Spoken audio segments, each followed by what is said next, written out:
going to start working it out. So the main thing that we need is derivative info. We need the first derivative, and this one won't all be e to the 2x. We know we're going to have to apply some chain rule action there. So our first derivative, our second derivative, and we'll start to see a pattern pretty soon.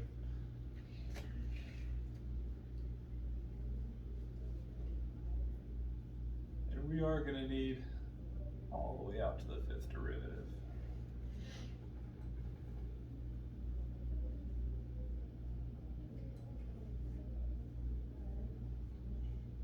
And you certainly don't have to write these up front. You can kind of think of them along the way. But we are looking for a Maclaurin polynomial. So that is when we're centered about 0. I feel like we probably deal with those more often. But we could do this for either one. It's just going to be a lot easier for Maclaurin. So P5 is saying we're looking for the 5th degree polynomial, and our 0 degree term is just a constant. So that is, what is our original function evaluated at 0?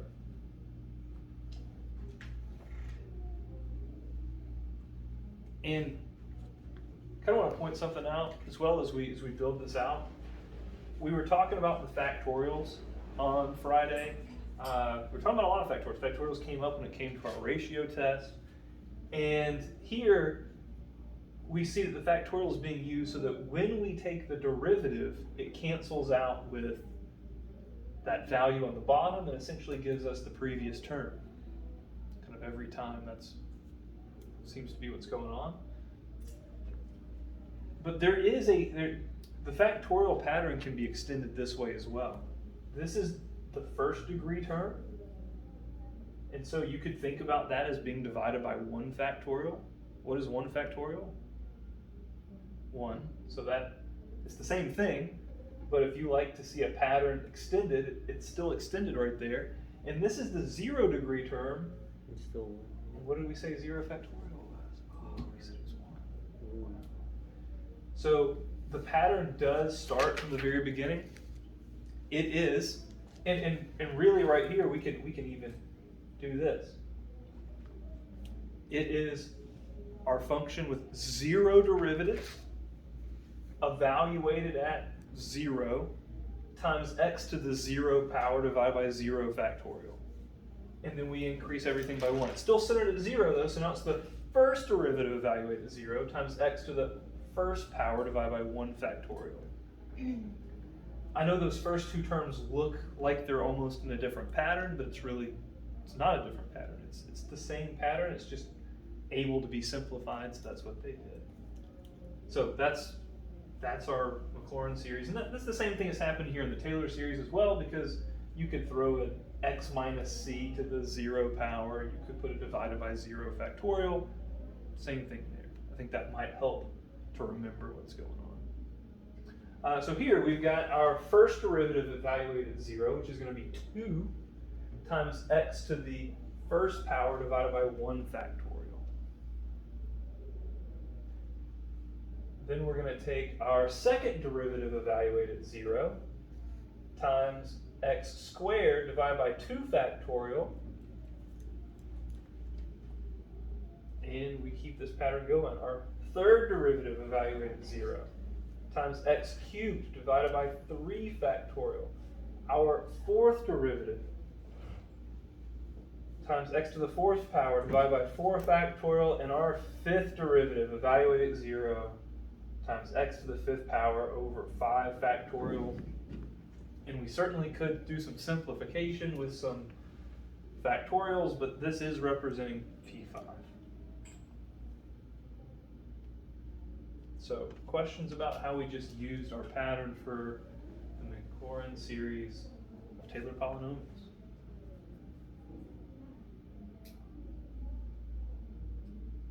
Thoughts?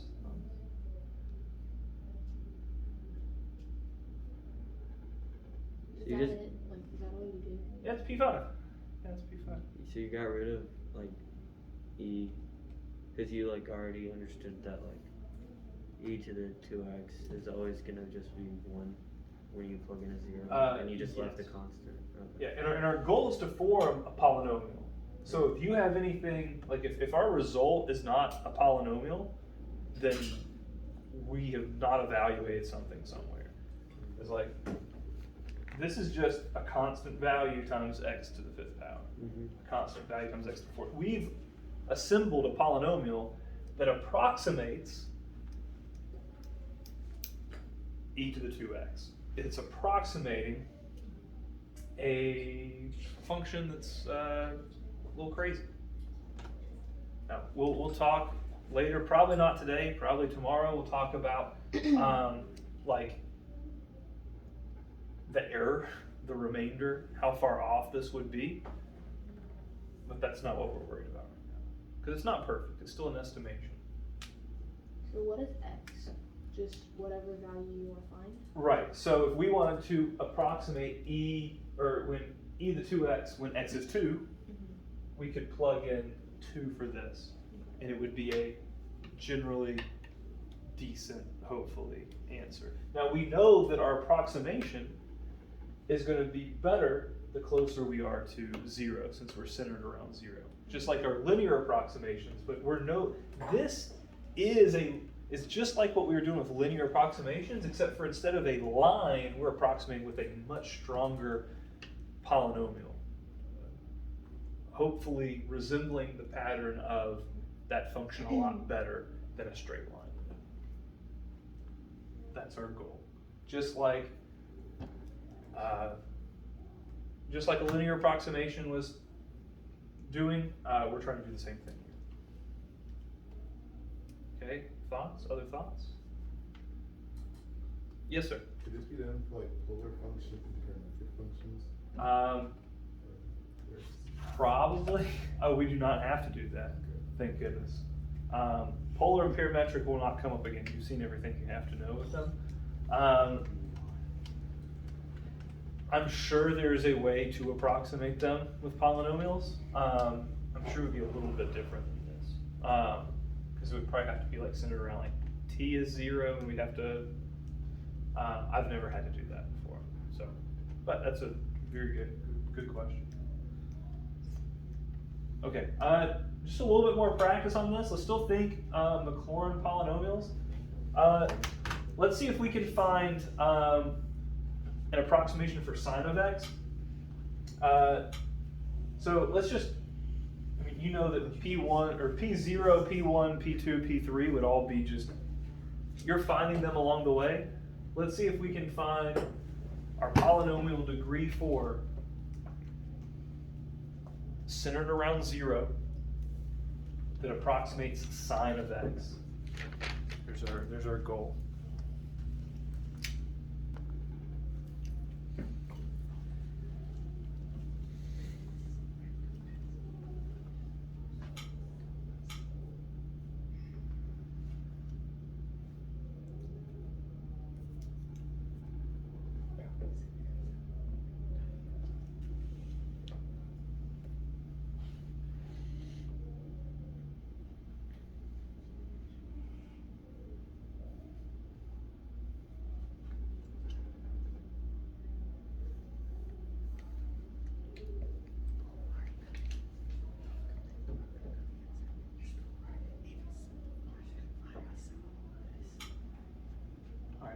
So, taking a look at this, I do agree we can simplify some. So when we simplify this polynomial we've just created is really just x minus x cubed over 3 factorial. Right? Those other terms are just 0. So we can't create a P4. Notice what we just created is actually a P3 because it's degree 3. So we attempted to create P4. Notice if we were to go another, like we could do another term, the next term would be 1x to the 5th over 5 factorial, but that would now be a P5. So, kind of a trick question. I didn't know it was going to end up like that. We attempted to get P4. I didn't foresee that. We went for it. We went all the way out to the 4th term. When it simplifies, there isn't a possibility of getting a P4 right here. So kind of interesting situation. What we did create was P3 actually, and if we do that 5th term, we've actually created P5. But kind of interesting right there. You can see how it can simplify down pretty big as well. Yeah, Okay, so if it has, like, technically, is P4 just like non-attainable? Like, what would we say? P4 in this case wouldn't be attainable. Hey, no one's going to try to trick you with that. I have not seen that as like a tricky thing. If in the AP problems that we do over the course of a month, we encounter one, then we will deal with it then. But I don't think this is where we're going to try to be tricked. Like I said, there's going to be situations where we're going to have to deal with degrees, and they might ask us to find a specific degree, and we'll do that. But I don't think this isn't how they're really trying to trick you, because it's just with the information we have done what we could. We accomplished the task, but it was just we did what we could. With this information, a Maclaurin polynomial would have looked like this in blue, and when it simplifies, it just doesn't have the 4th degree. Just the way it is. Yeah. So, but just a little distinction there as far as how the degrees go and how the naming of the polynomials go. All right, let's try to write a Taylor polynomial. Now, this is going to be a little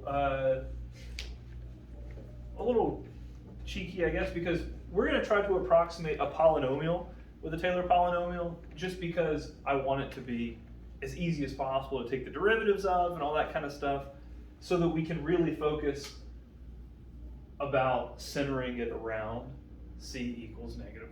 Okay, so finding a Taylor polynomial, we would never do this like approximating a polynomial. This is just so we can practice and get comfortable with setting up Taylor polynomials. Fair? Is that okay? You see that? So let's remember the only real differences in our pattern is that instead of 0, our c value, and the one we're about to do is going to be -1. And so instead of evaluating our function and our derivative for 0, we're going to be evaluating it for -1 along the way. And we're going to be doing, instead of x, it's going to be x minus our c value. And since our c value is a -1, we're about to do x minus -1. Isn't that what, I'm pretty sure that's what the one's about to do. So we're about to have an x plus 1 instead of just x. So we're going to continue to follow our pattern. Other than that, it really is the same. So let's think about each of these, P1 through P4, or P0 through P4. For P0, all we need is our function evaluated at C. That's all we need.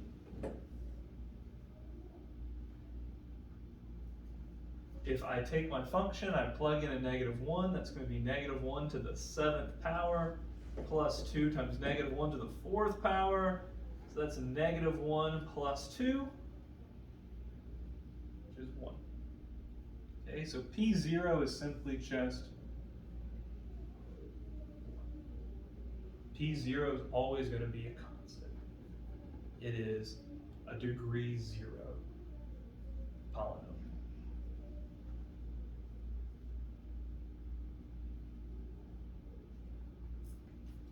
So P of P1, we're going to take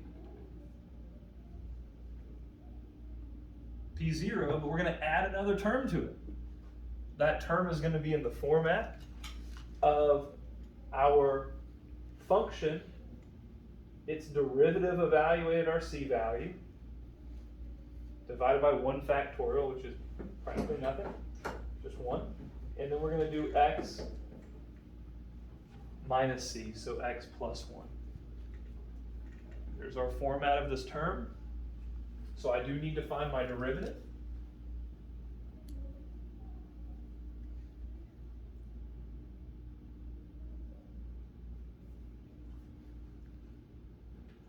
And when I take that derivative and evaluate it at -1, I've got 7 minus 8, which is a -1. And when I come over here and I plug in -1, that would be a minus x plus 1.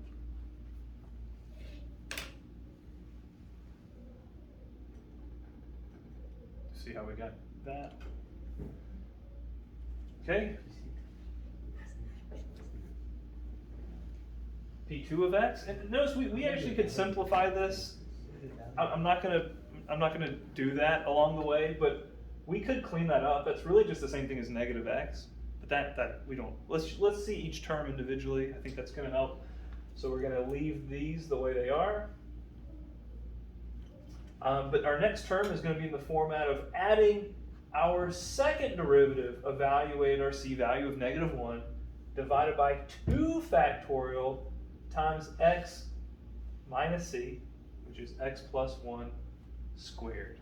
There's that next term. So we're going to take our second derivative, which is now... I already evaluated if you want me to tell you, but you should go ahead and do it. Check my first. I'm going to write it out. You know, Landon's watching, you know. Oh, yeah. So I guess we'll write it out for him. Stop.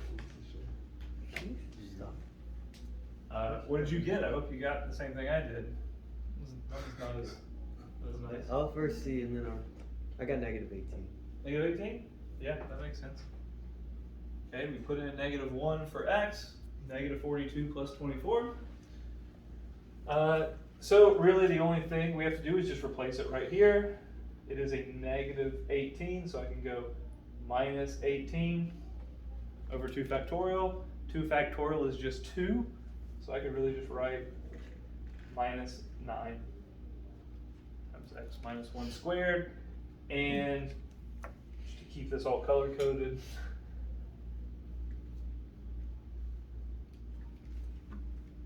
there we go. So I'm going to simplify the terms so they look nice, but I'm not going to combine anything. All right, we're rolling. We see the pattern P3. Our first 3 terms are unchanged. But it's that next term. We're going to be adding the third derivative. The third derivative of f evaluated at -1 over 3 factorial times x plus 1 cubed. Keeping our pattern going, we need that third derivative. We are getting some large values. 42 times 5, 210? 210. Times x to the 4th plus 48x. 162. Hey, all right, put in our -1, we got 162. That is positive, that's 162 over 3 factorial. 3 factorial is 6. 162 can be divided by 6, what is it? 27, so this simplifies down to be a nice 27. So keeping it all nice and pretty, 27 times x plus 1 cubed. We're doing it. And P4, here we go, we're practically there. We know what we have to do. We know what that next term is going to look like. We just need the 4th derivative, which is 840 x cubed plus 48. That's nice. So it's 840, -840 plus 48. It's a -792. Negative 792. All right. How? Where'd you learn that? What class did you take for mental math? Mental math. It's called doing it over and over again. Put on the spot enough. Negative 798 times x plus 1 to the 4th power over 4 factorial. What's 13 cubed? What? 13 cubed. I'm not like. You don't have to be humble. If you know, you can I just just say want it. to. You want to simplify that for us? It's 33.25. Oh. I know. Oh. It's not a pretty number. Oh, gross. This is your fault. We're just gonna leave it like this because it's just as gross. I mean, I know 33.25 is a little bit nicer, but I'm just gonna leave it like this. Okay, so we did it. We did a P4. Right, we followed that pattern. Bingo, bingo. All right, thoughts. On that? The sign's changing all the time, but not in like a pattern. It's like positive, negative, negative, positive, negative. Yeah, it's kind of random, huh? So it all has to do with trying to. Okay, so if our second derivative is negative, then that means we're trying to make sure that the concavity is matching up with that. The third derivative, like it's trying to mimic the characteristics of the function as close to -1 as we can, at least. So it's fluctuating not because of values as much as because of the characteristics of the function. Trying to mimic the shape is the way I think of it. But yeah, not consistent. E was nice though, because all the derivatives were positive. right. Sine and cosine kind of bounces around with a pattern. Yeah. All right, you want to try to form a Taylor polynomial? Here we go. Do you want simple with a fun of the polynomial? You want to try a fun one? All right, let's try to find a Taylor polynomial. Here's a good use case. Let's do this. A Taylor polynomial for natural log. Quotient rule. Okay? Taylor polynomial for natural log. A very good use case because natural log is certainly not a polynomial. So, and can anybody tell me, like, also why would we want to use a Taylor polynomial for natural log to approximate? Because you can't do ln of 0. Ln of 0 doesn't exist. Yeah. So Maclaurin polynomial we can't make one of those for natural log. So this is a very good use case of our Taylor polynomials.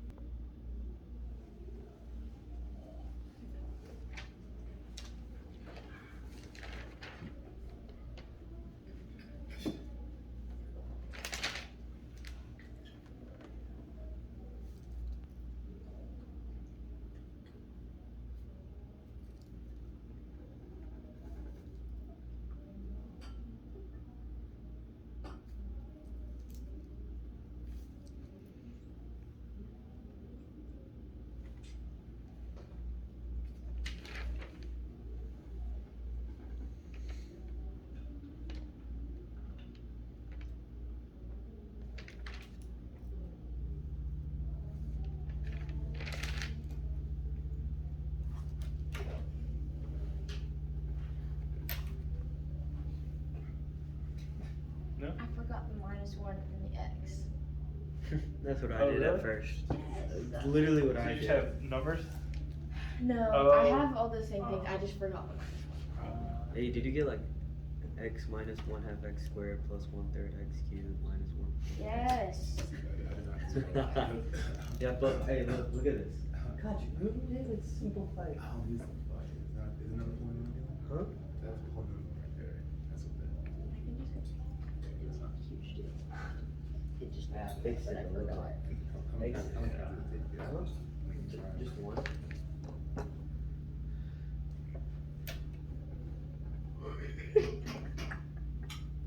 Good. What is with you? Crazy.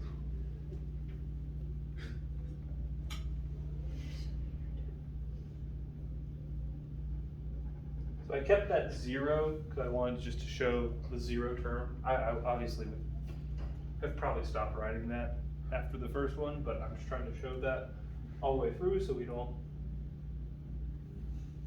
lose it.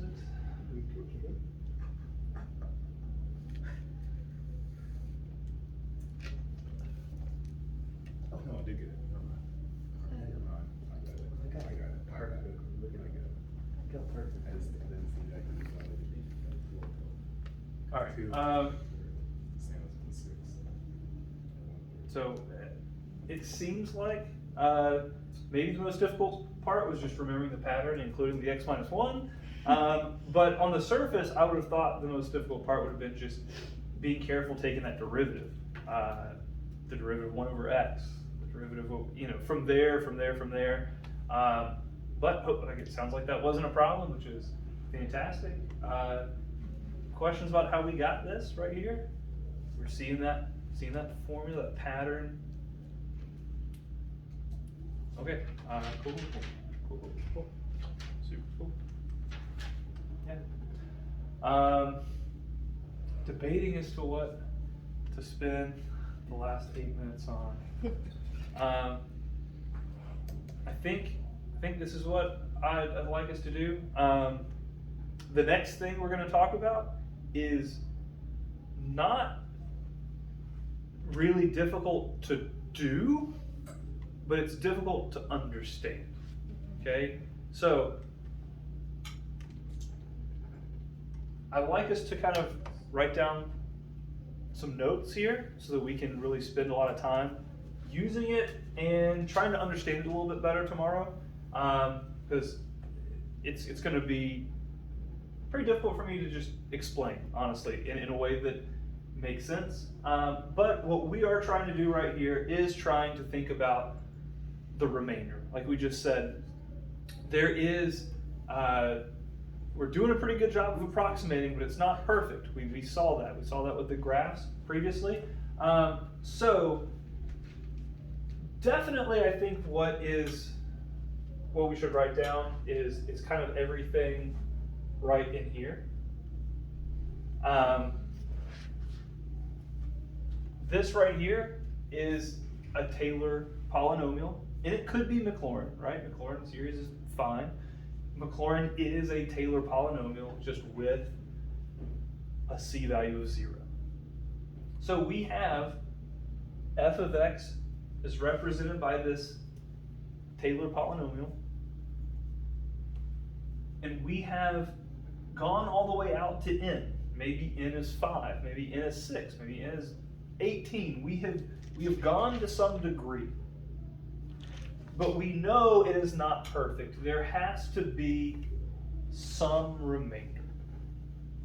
If we are trying to approximate for some value, say I plug in 1, 2, 19, whatever I'm plugging in for x,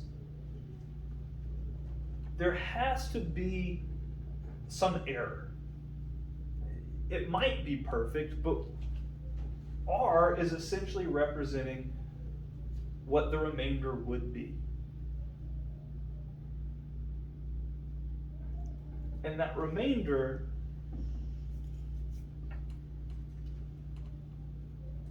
and this is kind of the part that's going to be difficult to explain why, but our remainder is going to be essentially the next term, but with our derivative evaluated at the greatest value between x and c. So like infinity? Well, x is what we're trying to evaluate our function at, right? And c is whatever we're centered upon. Okay. Okay, so neither of those are going to be infinity, so that's nice. But say we centered our function around 1, like on that previous slide, but you wanted to approximate natural log for 1.1.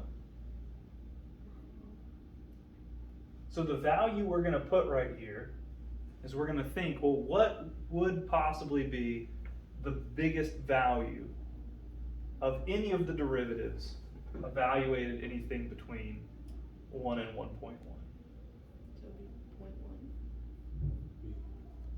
So we're not plugging in the actual value. What we're putting right here is the derivative evaluated that value. Oh. So a better example would be like, say we did e to the x, f of x equals e to the x, and we know, because we know all the derivatives of e to the x, right? E to the x, e to the x, e to the x, it just keeps going to be e to the x. And say we centered this about 2, and we wanted to evaluate this at 3. Well, when I think about all the derivatives of e to the x, it's always going to be e to the x.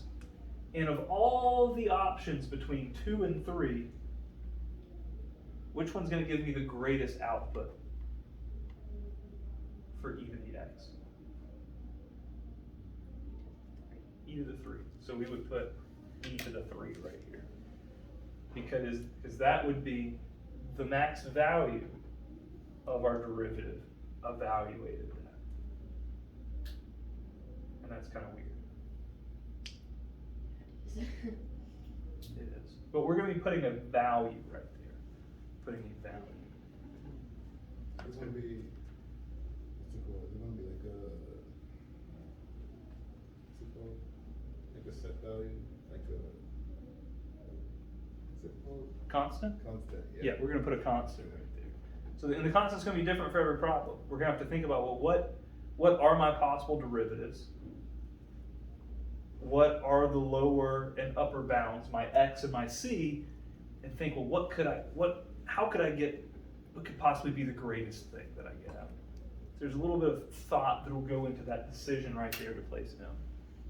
Yes? Wait, where'd you get 3 again?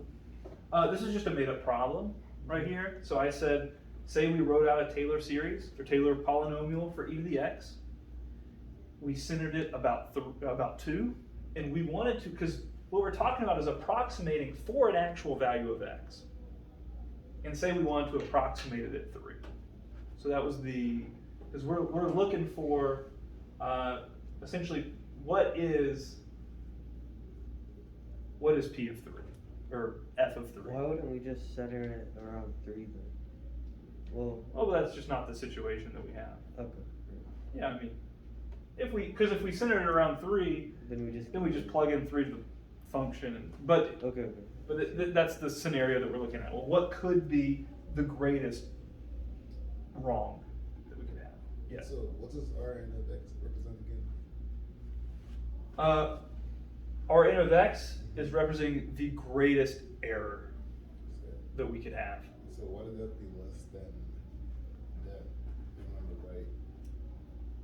right? Because this is our max, right? So we know that any error is going to, so technically R is representing the actual error, and we know that if we think about this, we know that our error is always going to be less than whatever this is.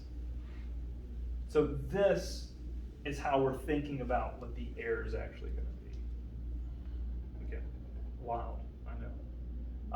But once we kind of process this, it's going to be very similar to what we were doing with our alternating series error, where once we set this up, we can take our calculator, we can plug in a 2 for n. Does that give me a remainder of less than whatever? I can basically plug and chug and guess until I get the error that I want. So we're going to try to understand this a lot more tomorrow. We just kind of have a big overhead view of it.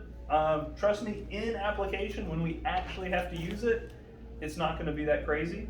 I think it's going to make a lot of sense. But trying to understand it, because this right here is probably the weirdest, most confusing thing right here that we have to just know how to use.